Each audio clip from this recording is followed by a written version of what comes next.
What is up, guys? Solo Lifts here, and today I have a very important video to talk to you guys about. Today I'm gonna be giving you guys the full no BS guide to building muscle, and listen very carefully to what I'm about to tell you guys, because I am going to make it as simple as possible, bro. Like, there is no way you won't understand what to do to build muscle after you watch this video.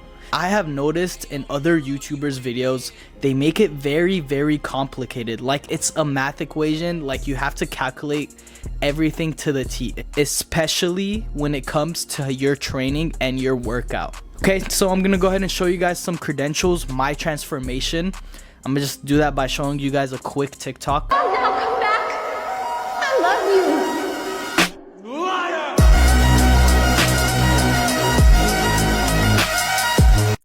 Anyways, now that we're back, the first thing I'm going to be going over, let's get straight into it, is your training. So for every muscle group, you should be doing 20 to 30 sets a muscle group per week.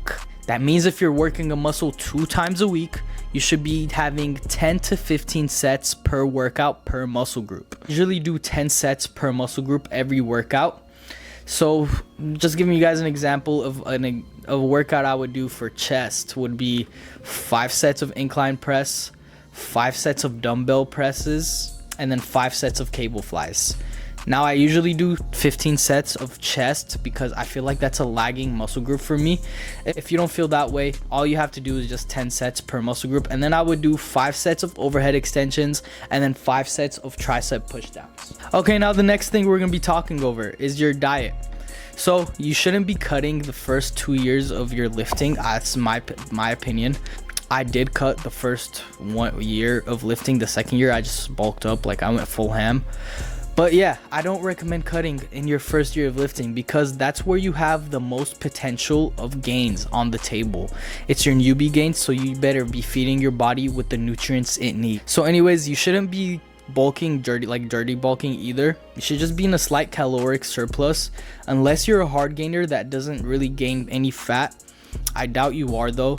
Just make sure you're tracking your calories and hitting your protein 1 gram per pound of body weight, and whatever your maintenance calories are, just add about like 500 calories to there and you should be good to go. Do that for a very long time to receive results, and then after you've built up a good foundation, a lot of muscle, then that's when you could decide on cutting down. Okay, and then the last thing I'm going to be talking about is your training style.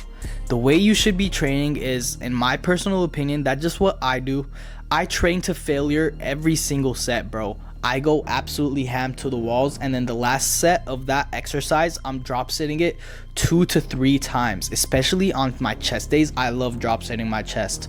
So that's the main part where a lot of these other fitness influencers make it super complicated. It's like, hey, you have to do exactly this many sets per muscle group and you have to do this many reps. In my opinion, you should be doing around 12 reps or less. If you're doing more than 12 reps, bro, you need to up the weight. And as long as you're going hard and you cannot move your muscles anymore during that exercise, you're good to go, bro. When you go to sleep, remind yourself you a bitch. When you wake up, remind yourself you a bitch. When you look at your mama, say, mama, I'm a bitch. When you look at your daddy, say you raised a bitch, daddy. Bro, you should just be focusing on progressive overload, and that's basically it, man. If you progressive overload and get enough protein and eat your calories, that's the full equation here. If you guys really want a math equation, it's progressive overload, eat enough calories, and get your protein in. There's no way you will not receive results. Just make sure you're training with intensity and make sure you're training with purpose. I see a lot of people just going through the motions in the gym. Like, bro, train like you have some balls. Your balls produce testosterone. You're not a female. Train with intensity. Use your testosterone to an advantage. I'm not even joking with you guys. I was in the gym the other day and I saw this girl training harder than a guy. Like, what are you doing, bro? Why is she training harder than you? I have more respect for her than you. Like, come on, bro. It's honestly, how's she training harder than you? Anyways, make sure to train hard, guys. Eat your protein and get enough calories. That's pretty much it. making it super simple, super simple. And I'm gonna give you guys one more thing, and is basically how long does it take to look like you lift. Okay, a lot of people, obviously that's why they go to the gym, they want to look like they're in shape. So I'm gonna give you guys three expectations, basically three expectations, whether you have bad genetics, average genetics, or super good genetics. So if you have pretty bad genetics, I would say you have to wait at least 4 years to look like you lift wearing a regular fitted t-shirt. If you have pretty good genetics, I would say like average genetics, 2.5 years. That's how I think it took me to look like I lift, when I wear like a tight fitting shirt or like a slightly baggy shirt. And then if you have super good genetics, it'll take maybe 1.5 years, man.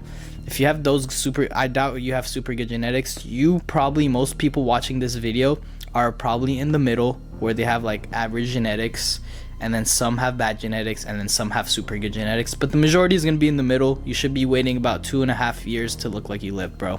Make sure to like, subscribe, comment, and post what you want to see next. Peace.